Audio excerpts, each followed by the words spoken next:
নমস্কার বন্ধুরা, আমি সোমা গল্প কথায় আবারও আপনাদেরকে গল্প শোনাতে উপস্থিত হয়েছি। সকলকে ইংরেজি নববর্ষের শুভেচ্ছা জানিয়ে আজকে গল্প শুরু করব। আশা করি সকলে ভালো আছেন, সুস্থ আছেন। আজ আমি আপনাদেরকে ভক্ত ধ্রুবের পরবর্তী অংশ শোনাবো, অর্থাৎ ভক্ত ধ্রুব পার্ট 2।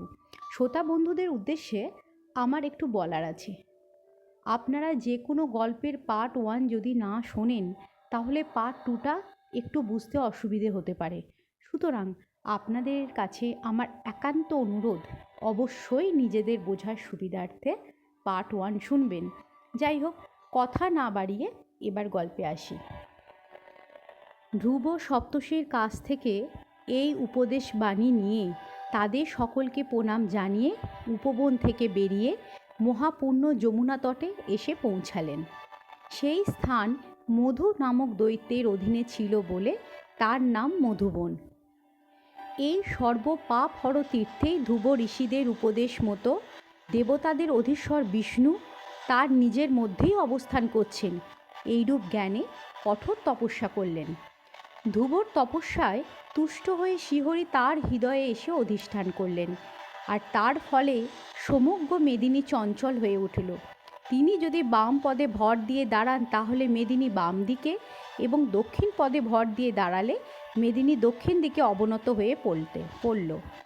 তারপর তিনি যখন কেবলমাত্র পায়ের আঙুলের ওপর ভর দিয়ে দাঁড়ালেন, তখন সমগ্র পাহাড় পর্বত সমেত পৃথিবী কেঁপে উঠল। এর ফলে সমস্ত নদ নদী সমুদ্র ক্ষুব্ধ হয়ে উঠল, আর দেবতারাও ক্ষুব্ধ হয়ে উঠলেন। তারা ইন্দ্রের সঙ্গে মন্ত্রণা করে ধ্রুবের ধ্যানভঙ্গ করার উপক্রম করতে লাগলেন। এমনকি উপদেবতারাও তাদের সঙ্গে এসে যোগ দিলেন। তখন যেন মহাময়ী জননী সুনীতি ধ্রুবর সামনে এসে দেখা দিলেন। তিনি সাশ্রু নয়নে ধ্রুবকে বলতে লাগলেন, বাবা, আমি কষ্টে তোমাকে লাভ করেছি। তুমি এই শরীর পাতকারী নিদারুণ তপস্যা থেকে বিরত হও। বাছা, বিমাতার কটুবাক্যে অভিমান করে আমার মতো দিন অনাথাকে পরিত্যাগ করে আসা কখনোই তোমার উচিত হয়নি। তোমার বয়স তো এখন মোটে 5 বছর। এখন কি তোমার পক্ষে কষ্টকর তপস্যায় মন দেয়া সাজে? তোমার এখন খেলাধুলো করার সময়, তারপর লেখাপড়া, তারপর সংসার আশ্রম প্রবেশ করে সমস্ত ভোগ মিটে যাওয়ার পরই তপস্যায় মগ্ন হওয়ার সময়। বাছা, এই খেলাধুলো করার বয়সে আত্মবিনাশ তুল্য এই তপস্যায় কেন তুমি নিজেকে মগ্ন করেছ? আমার সন্তুষ্টি বিধানের জন্য তোমার এখন আমার কথাই শোনা উচিত। মোহের বশবর্তী হয়ে তুমি এই অধর্ম করো না। বয়স এবং অবস্থা অনুযায়ী কাজ করে সুবিবেচনার পরিচয় দাও।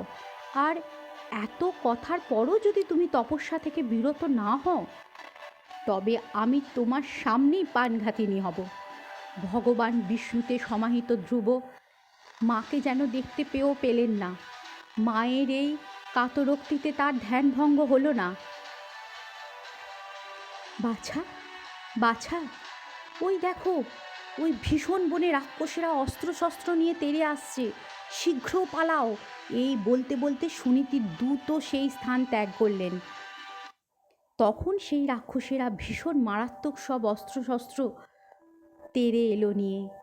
মুখ দিয়ে আগুনের হলকা বের করতে করতে তারা প্রচণ্ড চিৎকার করতে লাগলো এবং ধ্রুবকে ভয় দেখাতে লাগলো। কেউ চিৎকার করে বলল, ওকে বধ করো, ওকে চিড়ে ফেলো। কেউ বা বলল, না থাক থাক, ওকে একবারে খেয়ে ফেলো। কিন্তু সেই সিংহমুখী, উটমুখী, মকরমুখী রাক্ষসদের চিৎকার, আস্ফালন, অস্ত্র ঝনঝনা কিছুই ভক্ত ধ্রুবের কানে প্রবেশ করল না, দৃষ্টিগোচর হলো না। শ্রীহরিতে সমর্পিত সমস্ত সত্তা গোবিন্দময় হয়ে থাকল। ভক্ত ধ্রুবকে তপস্যা থেকে নিবৃত্ত করার জন্য দেবতাকুল যে মায়াজাল রচনা করেছিল তা সম্পূর্ণ ব্যর্থ হওয়ায় দেবতারা বিচলিত হয়ে শেষে শ্রীহরি শরণাপন্ন হলেন। তাকে বললেন, হে দেবাদিদেব পুরুষোত্তম, আমরা ধ্রুবের তপস্যায় কাতর হয়ে আপনার শরণাপন্ন হয়েছি। চাঁদের কলা যেমন দিনের পর দিন বৃদ্ধি পায়, ধ্রুবের তপস্যার ফলও তেমনি দিন দিন বৃদ্ধি পাচ্ছে। তিনি ইন্দ্রত্ব নাকি সূর্যত্ব পেতে চায়, কিংবা কুবের, বরুণ বা সোমের পদ অভিলাষী? আমরা তা জানি না। আপনি আমাদের প্রতি প্রসন্ন হয়ে অনুগ্রহ করে তপস্যা থেকে তাকে বিরত করুন। তখন ভগবান বললেন, হে দেবকুল, এই বালক ইন্দ্র, সূর্য, বরুণ অথবা কুবের পদপ্রাপ্তির জন্য আদৌ তপস্যা করছে না। আমি জানি ও কিসের জন্য তপস্যা করছে এবং আমি তার সেই ইচ্ছা পূরণ করব। তবে তার জন্য তোমাদের চিন্তিত হওয়ার কোনো কারণ নেই। তোমরা নিশ্চিন্ত মনে জেদা স্থানে ফিরে যাও। আমি বালকের তপস্যা থেকে বিরত করছি। ভগবানের এই কথা শুনে ইন্দ্র প্রভৃতি দেবতারা তাকে প্রণাম জানিয়ে ফিরে গেলেন। তখন চতুর্ভুজ দেহধারী ভগবান ধ্রুবের তন্ময় তপস্যায় প্রসন্ন হয়ে তাকে দেখা দিয়ে বললেন, হে উত্তানপাদ সুত, তোমার মঙ্গল হোক। সমস্ত বাহ্য বিষয় থেকে মনকে সরিয়ে তুমি আমাতে একাগ্রচিত্ত হয়ে যে তপস্যা করেছ, সেই তপস্যায় প্রসন্ন হয়ে তোমাকে বর দিতে এসেছি। তুমি কি বর চাও বলো? শ্রী ভগবানের কণ্ঠস্বর শুনে ধ্রুব সামনেই তার ধ্যানের মূর্তি, মস্তকে কিরীটিধারী, শঙ্খ, চক্র, গদা, ধনুর বড় অশ্বীধারী শ্রীহরিকে দেখে ভূমিষ্ঠ হয়ে ষষ্ঠাঙ্গে প্রাণীপাত করলেন। পর মুহূর্তেই দেব দর্শন লাভে রোমাঞ্চিত হয়ে ভীত হয়ে শ্রীহরি স্তব করে তে মনস্থ করলেন, কিন্তু কিভাবে তা স্তব করবেন ভেবে না পেয়ে তারই শরণাপন্ন হয়ে বললেন, হে ভগবান, আপনি যদি আমার তপস্যায় প্রসন্ন হয়ে থাকেন তবে আমাকে এমন বর দিন যাতে আমি আপনার স্তব করতে পারি। হে দেব, বেদাজ্ঞ ব্রাহ্মণাদি যার গতি জানে না আমি বালক হয়ে সেই আপনার কিভাবে স্তব করতে পারি?